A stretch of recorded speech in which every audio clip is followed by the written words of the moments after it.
Hello everyone, स्वागत है आप सभी का आपके अपने YouTube channel the math group पर। आज के इस वीडियो में हम चर्चा करने वाले हैं कक्षा 10वीं गणित अध्याय 13 की प्रश्नावली 13.1। प्रश्न क्रमांक 1 यहाँ हमें कुछ इस प्रकार से दिया है।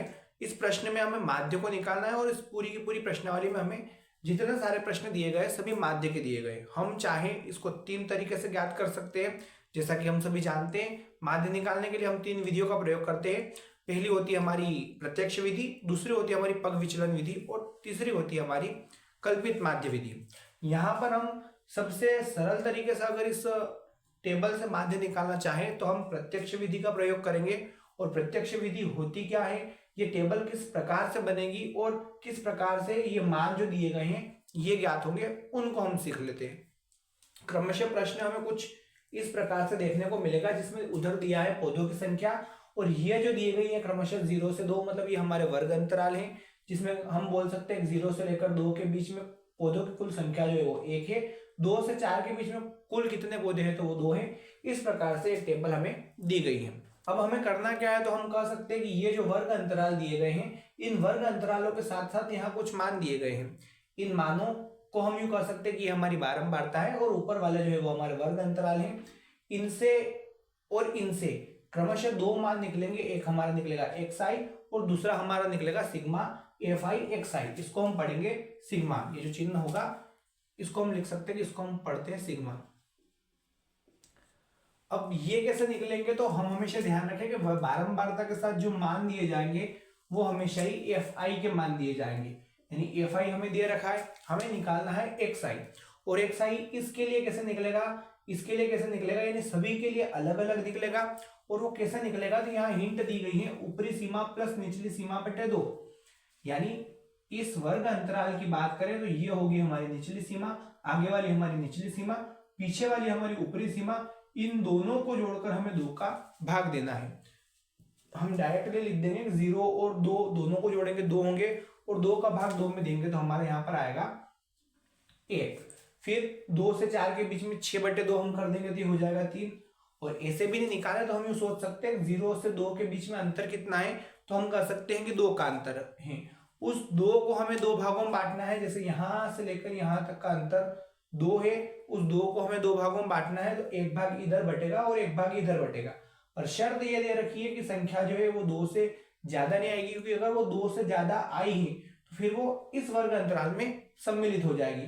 तो हम हमेशा क्या करेंगे, जितना अंतर होगा सभी वर्गों के वर्ग अंतरालों के बीच, उस वर्ग अंतराल को अपन आधा करके आगे वाले भाग में जोड़ देंगे। जैसे अगर यहाँ बात की जाए 8 से 14 की बात करें, हम कह सकते हैं कि 6 का अंतर है। 6 का अंतर है तो 6 का आधा जो होगा वो 3 होगा, यानी यहाँ निकल जाएगा 11।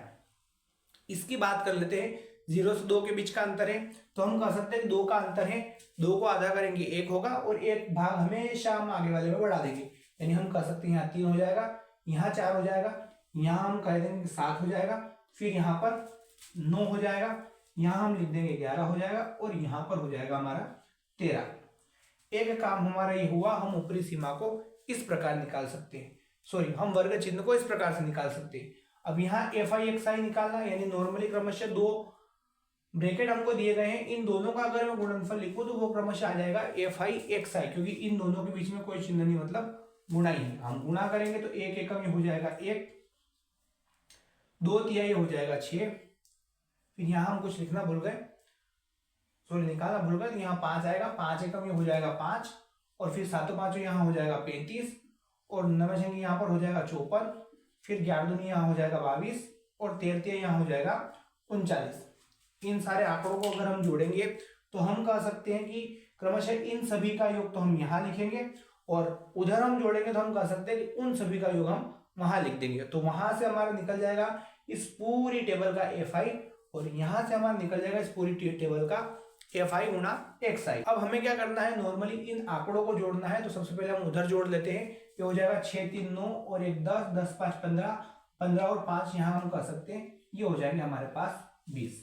यहाँ हम जोड़े 9 2 11, 11 4 15, 15 5 20, 25, 25 के बाद 7 हम जोड़ लेंगे तो हो जाएगा 32, 32 की 2 हासिल 3, 3 3 6, 2 8, 8 5 13, 13 3 16 और बस बाकी कुछ नहीं बचा है। हम यहाँ लिख सकते हैं कि यहाँ पर आया 62, इसकी पूरी एडिशन हो रही है 162 और उधर हो रही है 20।